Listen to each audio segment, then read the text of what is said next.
What's up, witches? What's up? I'm Linda, And I'm John. and this is Getting Witchy, And I told you it was going to happen. and it did. It took a lot longer than I expected it to because when I first started growing my hair, it was this short. And I was tired of paying 20, $30 between tip and cost every 3 weeks. And then after a couple months, I said, you know what? I read something about a specific group that did hair for cancer patients. Lots of love. And I decided then to grow it out and donate it. Unfortunately, because I started it like this, when basically the back part got to be over 12 inches, the rest of it was nowhere near. Like the rest of the ponytail, like there was some that was 9 inches, Right. some 10, 11. So it took a series, what, 2 or 3 times Something like that. of reluctantly cutting it back so I had all of it an even length all the way when it was in a ponytail. So anyway, after 3 years and then much procrastination, we went to the Great Clips by our place, and they work with wigs for kids. They don't send it themselves.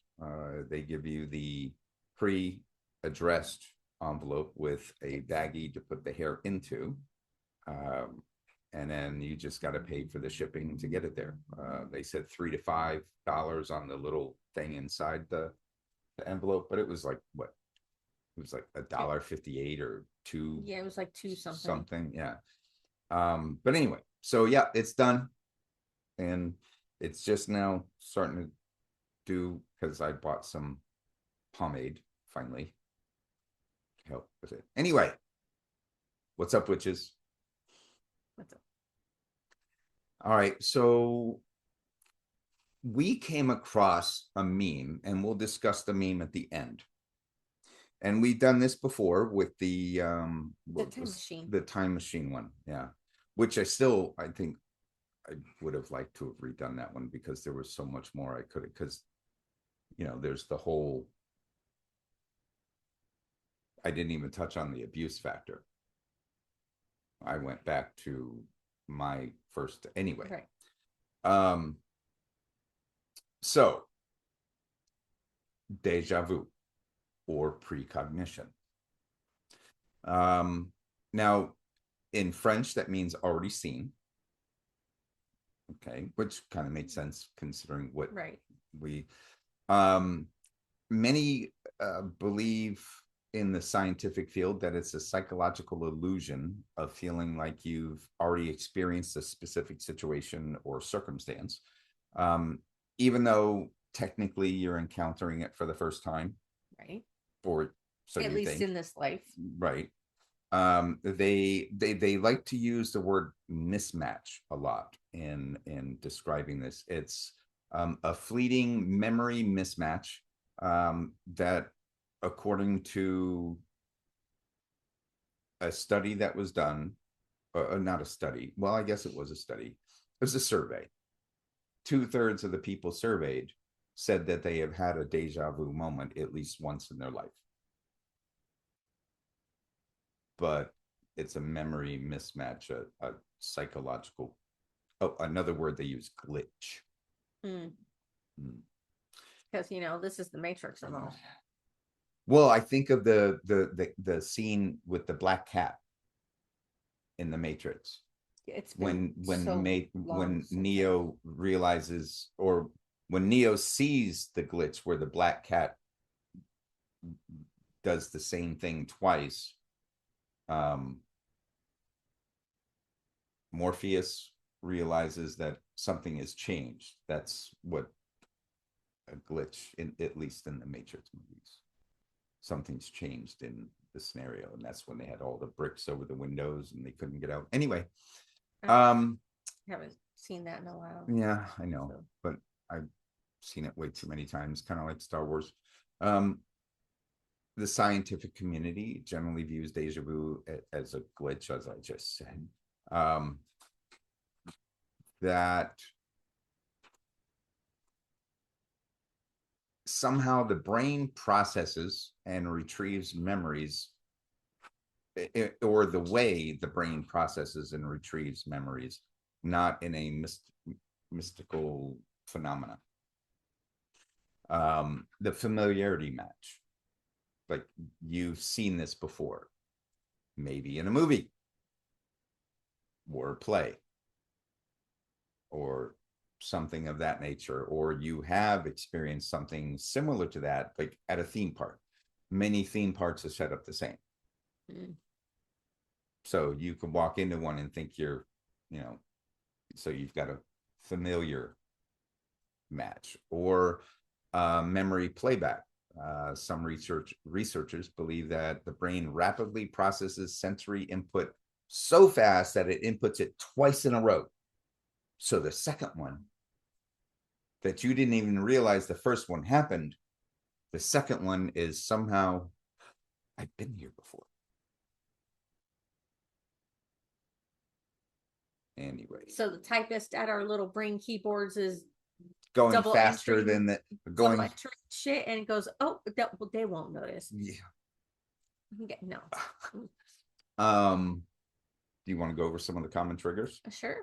So deja vu is most commonly reported by young adults and adolescents, but it can be triggered by a few common factors, one of which is sensory overlap.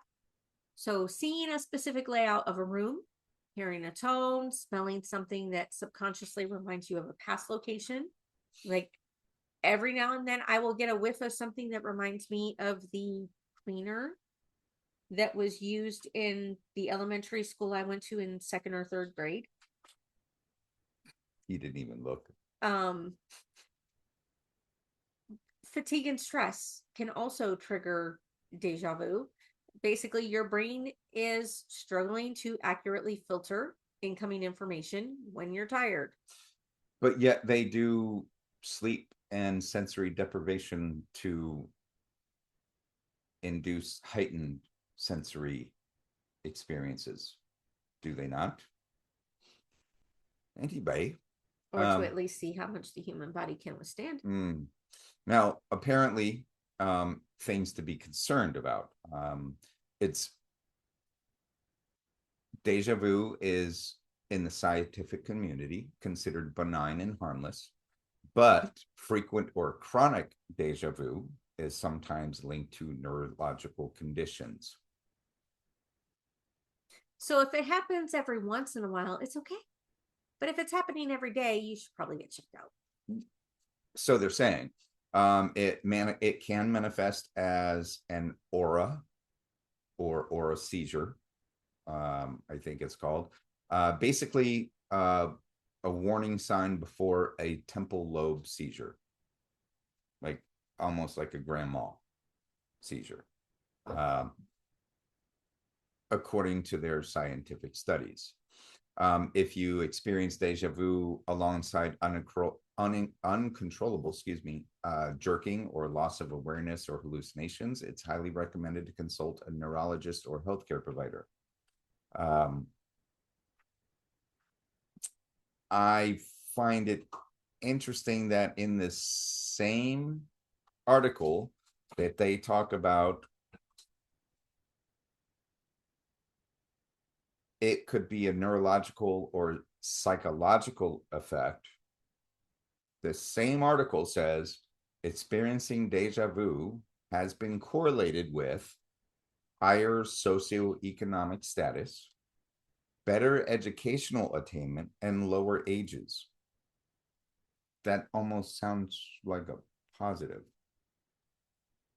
But then it also says that, as a disclaimer to try to push away the validity of deja vu or precog, people who travel often, watch a lot of TV or movies, or remember their dreams. Well, isn't that a big part of precog and deja vu. Like you remember, but for me, when I remembered something that I had already experienced, it was oftentimes because it was a dream. So that dream is actually precog. It was telling me it was going to happen. I just didn't know when it was going to happen. Right. So they're saying people who travel often, watch a lot of movies and films, and remember their dreams are more likely to report experiencing deja vu than others. Well, yeah, that is kind of the definition of it. Right? I mean, for you, when you remember, when you experience a situation where Usually you, it's something that I saw in a dream. Yes. which is in effect kind of precog. Yeah. With precognition, it's a purported psychic ability to acquire knowledge of future events through extrasensory means, which is very elaborate. But but it says such as dreams or waking visions. Now, to me, an extrasensory thing would be waking visions. Dreaming is dreaming. You just happen to remember it, and your dreams are telling you shit that's gonna happen. Could be minute. I've had things walking into a store. I literally never walked out. Like the first time I walked into a Michael's, this is no bullshit. The very first time I walked into a Michael's, and I don't watch TV, so it's not like I've seen those commercials after the fact, like when they go into the store. But the very first, it was just like everything from the scene when the doors opened to the way they greeted me when I walked through the threshold. It was weird. But I had dreamt about that for some reason. Like for some reason it was significant. I don't remember what I was going there for. Oh, it was for frames. When I had my Star Wars collection and all my autographs, I was doing the museum quality frames myself. So I went there and I got all the acid-free backing and the matting. Yeah. Anyway, so sorry, we get sidetracked. It's also referred to as premonition or foresight, deeply rooted in folklore and popular culture. But apparently it's considered a pseudoscience. It does not have any accepted scientific evidence. Movies in Hollywood love it though. Majority Report.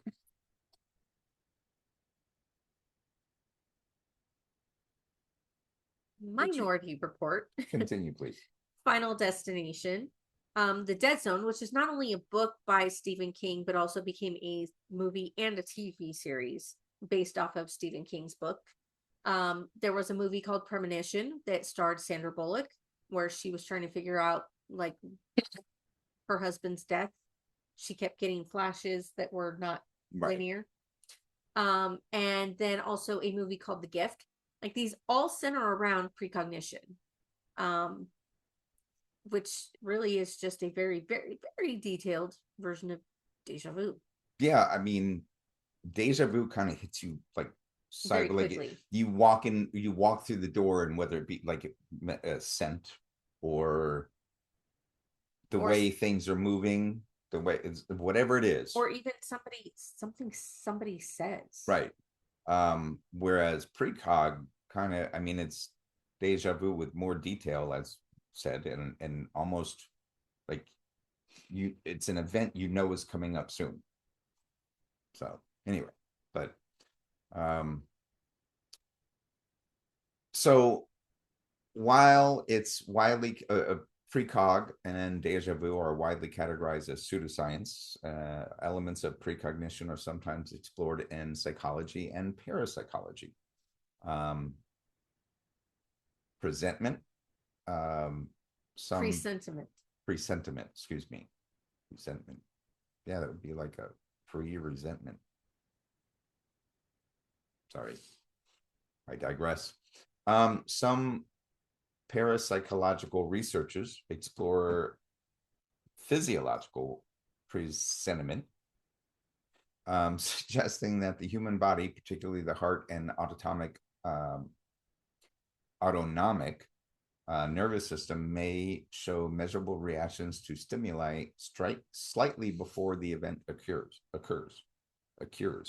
Wow, I'm having a hard fucking time right now, huh, buddy? You want to continue? Sure. There's also unconscious processing. So in psychology, many precognitive feelings can be attributed to the brain's ability to unconsciously recognize patterns, process subtle environmental cues, or make logical deductions much faster than the conscious mind can. Kind of like that whole, and I forget what it's called, but it's basically that definition where the human mind, human eye can look at the clouds and see a shape, see a duck, see, Perception. whatever they see, or, you look at a tile of marble.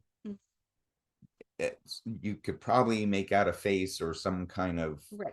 figure just in the designs. Right. Well, so here's the thing. The human body perceives much more than the brain actually processes. And what are you doing, Jack? This is something that I have actually experienced when I was at the conservatory.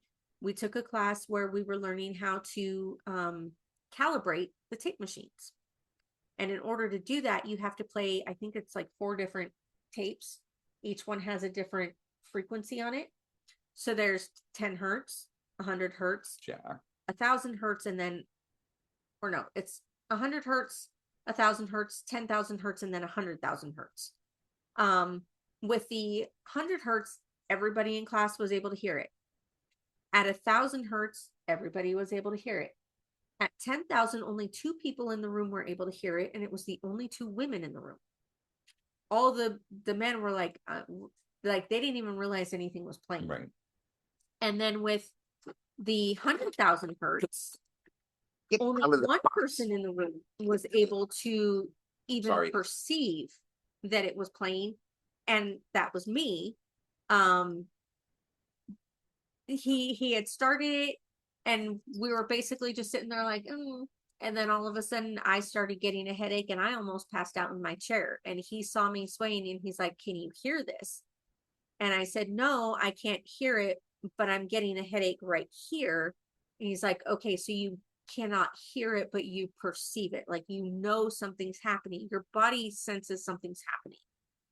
So with this unconscious processing, that's basically what's happening is your body knows something's going on, but it's taking your brain a little bit of time to figure out what the hell is going on. Right. And then of course there's cognitive biases. So coincidence, confirmation bias, selective memory, these all play a large role in these cognitive biases and in how we interpret déjà vu. Some people will often vividly remember. So we have a foldable cart, and she had an event tonight that I did not get to go to, but we put everything in the cart, and that's how she brought it back into the house, and we didn't fold it up yet, and Jack has decided he's going to jump into the cart and chill out. He's playing in the cart right now. Anyway, so sorry. So cognitive biases. So when people often state that they vividly remember a prophetic dream that later matches reality, but then they completely forget hundreds of dreams that did not come true. And this happened to me. It happens to me all the fucking time. I'll have a dream and I'll remember enough of it to know that it might have been significant or it might have been weird or cool, but I can't piece it. It's literally just not even flashes. It's just like I know it's there, but I can't pull it forward. See, and with the prophetic dreams, so like I experience that quite often. And actually, when we worked at the cell phone company. Mm-hmm. There was one day I had a dream, something happened, and I walked into work. And as soon as I walked into work, because I was a team lead, my supervisor said, "Hey, after the team rally, I need to have a talk with you." And I said, "Oh, is this about, like, let's say the Anderson account?" And he's like, "Well, why do you ask?" I said, "Well, because I had a dream last night that, I had processed a warranty for this account. We got the phone back. The phone was damaged. And so the warranty was denied." And my supervisor just kind of sat there staring at me. And he's like, "Well, now that you mention it, we got the phone back. It was damaged and the warranty has been denied." And I was like, "Oh, so do we still need to have that talk?"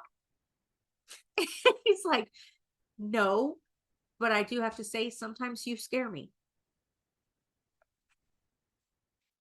Drive safely, kiddo. Drive safely, kiddo. I love you. All right. So some common manifestations for those who study in or believe in precognitive phenomenon, typically divided into a few common experiences. Precognitive dreams, which we've already talked about extensively. Um, Extensively, yes, yes. Okay. You said that right. Okay. Or then there's the gut feelings or intuition. That sudden, inexplicable, excuse me, physical, like something's not right here. Either in the gut or like in the heart region. That sudden flash of, I know something's not right with this situation. Something to pay attention to, always. Now, the meme that made our brain hurt and actually made us think of this. Now, I've expanded on the meme a little bit based on like the things that I thought about as I read the meme. But at the core, this is so someone's random thought about life, death, rebirth, past lives, and deja vu. What if, when we die, the light that people say they see that they're going to, the light that calls them, that they're drawn to, that light at the end of the tunnel is the light of the hospital room that they're being born into. The reason you come out crying is because you have full knowledge of your past life that you just left. You have full knowledge. You come to the realization that you are being reborn, first of all. Everything you lost, you realize you died. So you're grieving that. And then everything, grandkids, great grandkids, children that you'll never see again, like the full weight of everything you just left behind. Everything you left behind is falling on this little child that's helpless.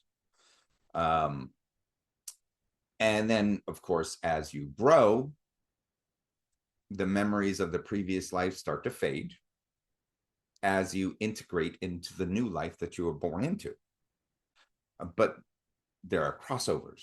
Yes. Those glitches, yes, that they talked about, where as a 10-year-old, let's just say, you walk into a Chuck E. Cheese, just use that as an example, if they're even still really around. But yeah, they're like few and far between. Yeah, but anyway, you walk into a Chuck E. Cheese as a 10-year-old with your parents or parent, and you remember that there's a flash of when Chuck E. Cheese first opened and you took your kids there or your grandkids. Like that's the kind of glitch that they're talking about, that crossover. So that could be considered, that would be an excellent example of deja vu or precog experience. Um, yeah, that was a crazy meme. It was, yeah. It was much shorter than what but basically, like, if you realize the light at the end of the tunnel wasn't a freight train, it was actually hospital room. You're being Reborn reborn, immediately after death. new family, new, more than likely, new family, possibly even new country, like completely different environment, maybe even a different language. So you don't understand what they're saying because you still have the memories of your past life. That would be freaky as shit.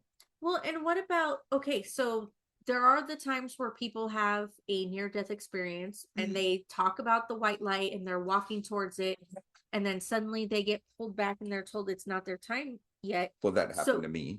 Does that mean that whatever child is that they are supposed to be born into, are they not born, or is somebody else born into that body?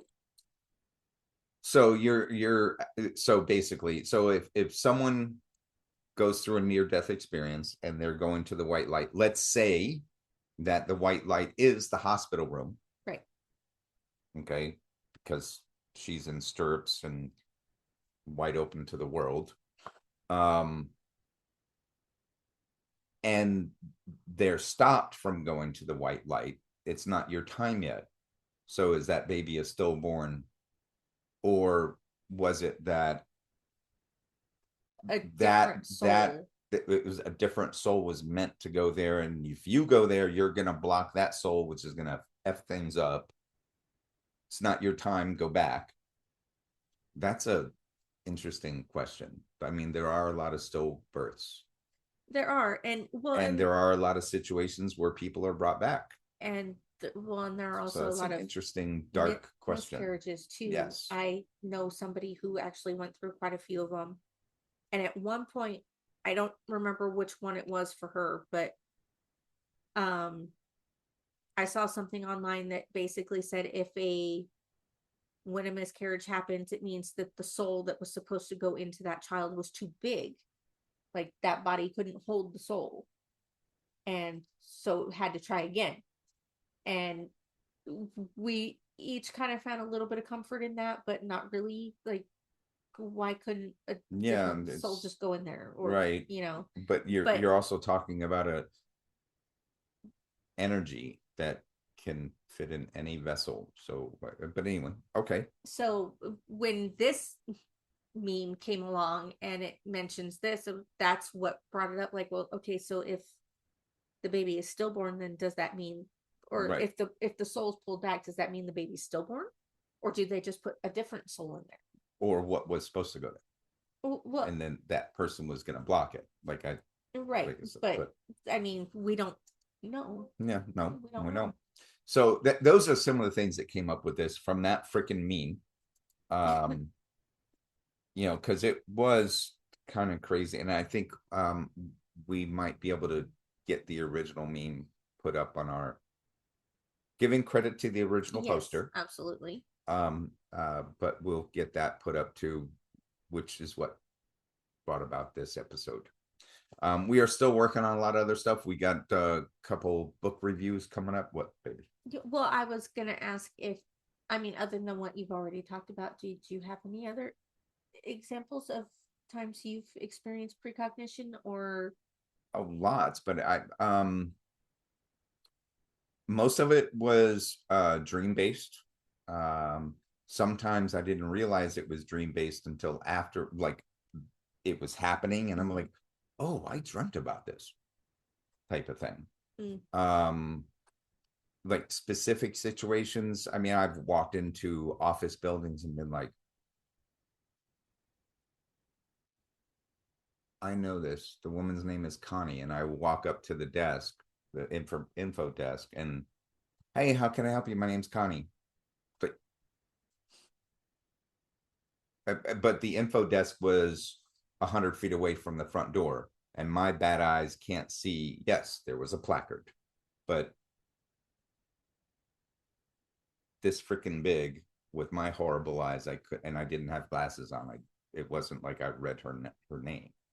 But anyway, things like that.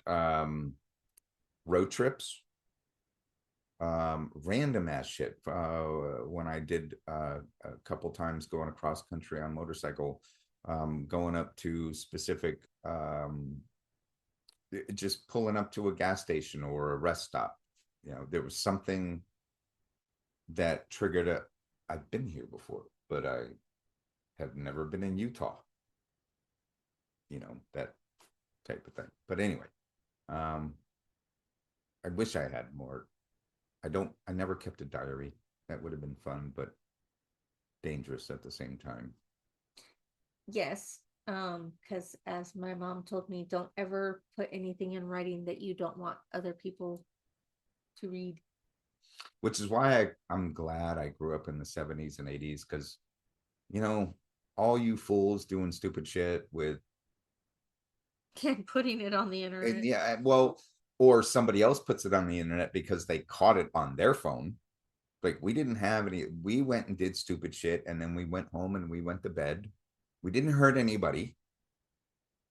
Practical jokes can get out of hand sometimes, but we didn't like go out to hurt anybody. But there was no evidence of us being drunken idiots on the Fort Lauderdale Strip at 2 o'clock in the morning because there were no cell phones.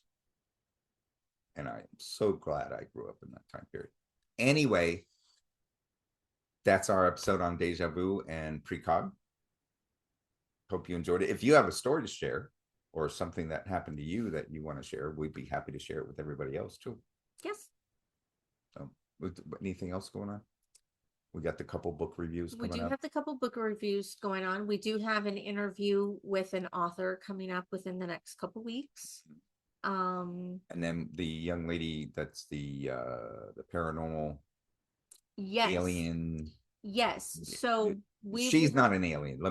She's into the paranormal, the ancient aliens and all that she stuff. is the director of a documentary called The Hybrids. One of her representatives reached out to us to do an interview with her, so we are still working on getting her scheduled. But I'm looking forward to So much to that.